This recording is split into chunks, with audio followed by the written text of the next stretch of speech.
It breaks our hearts that you guys do not have the same opportunities as we do.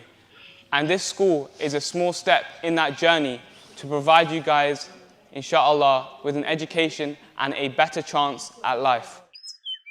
I first heard of Spot back in 2015, 2016. One of my friends, Zagani, he sent me an Instagram post of this charity that were doing a 2K challenge in Gambia. So you'd raise £2,000 and you'd have the opportunity to go out to the Gambia. And obviously back then, I'd never really been involved in charity work to a great extent. And it was like a once-in-a-lifetime kind of opportunity. So obviously we took it up and we raised, alhamdulillah, maybe like 2K, just under 2K. In the meantime, we'd seen the work that was going on in Spot. We'd seen like the building work. We'd seen the orphanage being built. We'd seen what the kids were kind of getting up to. And yeah, in 2020, I heard back from Bilal, one of the brothers involved in Spot Project. And he invited us over and he said that we should come out and check the project in Gambia. And that was the first time that I visited Gambia and I saw the amazing work that Spot Project were doing. After raising that money and coming out, he was delighted, impressed. He loved the transparency that was going on here and he loved that the work was being done by some amazing people. He then brought back this information to me and spoke to me about a project that was offered to him by the project team lead here in Gambia to build our own school, to have our own legacy. 3, 2, 1, open the chest! This is something that a lot of us students really wanted, because that you do a lot of charity and you do a lot of fundraising, because it's not like every day where you get the opportunity to build your own school. That to me was incredible. I looked at him and I said, bro, I need to meet this person and we need to get this done. The amount of money that we were told at first, like in terms of how much it costs to build a school, I'm thinking if I was to go to my bank account right now, I don't have that.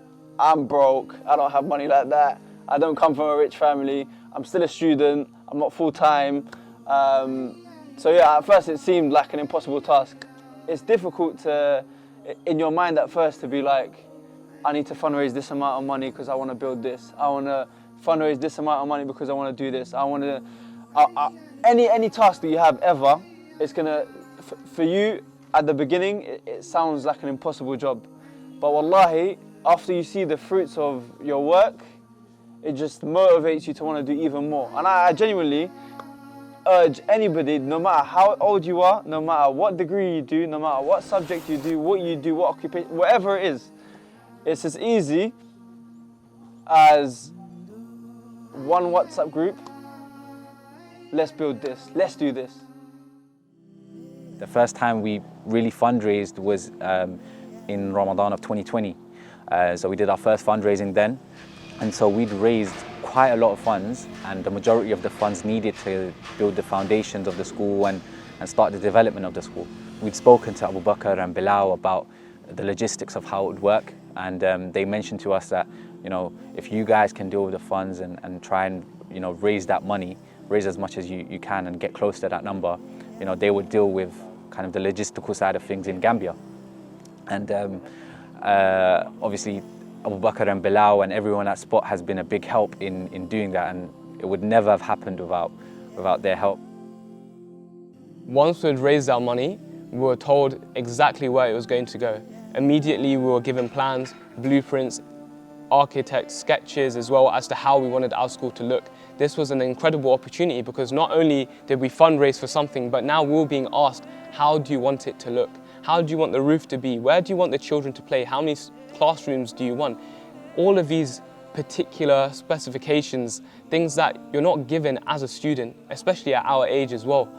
All of these things, these blueprints, we brought it back to our team, we presented it, we gave them the ideas as well. They came back to us with ideas. Everyone was really excited. So a few months ago, we came out on our first trip to Gambia. We came out to actually see the school being built.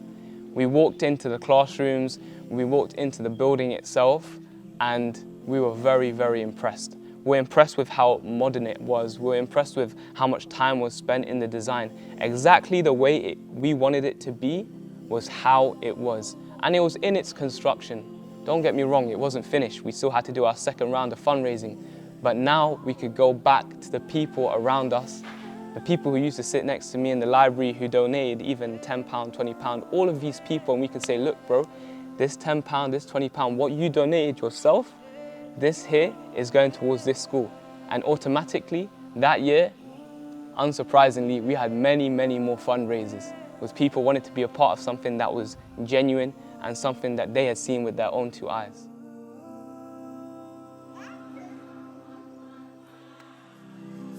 Fast forward to 2021, and Ramadan in 2021, we decided that we want to fundraise again, and we want to fundraise kind of for the next stage and the next process of our school, which was the kind of finishing touches, the equipment, all the kind of necessities that you'd need for the functioning of a school.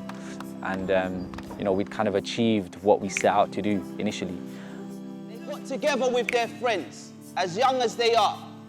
And when they came together with good intentions and with a sincere heart, they contacted Spot Project, and look what they've achieved. And that was a crazy process. It was very kind of humbling to look back at and to see that, you know, we'd set out and we were quite hesitant about whether we could do this. You know, we wanted to try, but we were very hesitant. And then within 2 years, you know, Allah made it easy for us, and it became very easy, and we ended up building the school. The fact that we're even here in West Africa, a place that I personally thought I'd never even get the opportunity to be here. Not only that, but to be able to build a school and impact so many people's lives with something that we didn't even think would be that powerful. Just social media, our friends in university, society events, and just fundraising like that. And now we're here. We're here and we're impacting so many people's lives, so many kids, so many future generations, the people of tomorrow.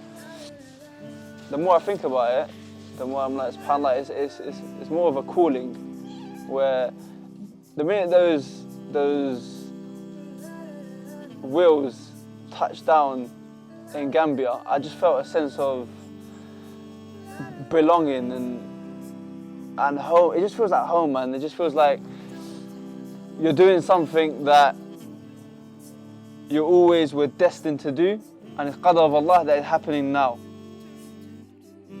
In terms of everything that I've seen here in the Gambia, and you know, these 2 trips that I've had out here, the experiences that I've had are life-changing, because that it teaches you gratefulness. It teaches you how you have to be grateful for everything that you've got, because there's people out here who don't have anything. And how many more people you want to give that opportunity to have an education and have a better chance at having a better life for themselves and their family. This is an opportunity that we have in London, but it's not an opportunity that everyone else has around the world. If you asked me 5 years ago, 6 years ago, even 3 years ago, that, you know, I'd be sitting here right now and saying to you that, you know, we've built a school in the Gambia that will last for hopefully generations to come, I would have probably said you're crazy. But you know, obviously it just goes to show what you can do if you have the right people around you, if you put yourself in a good environment, and you know, if you ask Allah, you know, and you do things with good intentions, you know, alhamdulillah, it can grow into something pretty special. And I think that's something that's going to stick with me forever.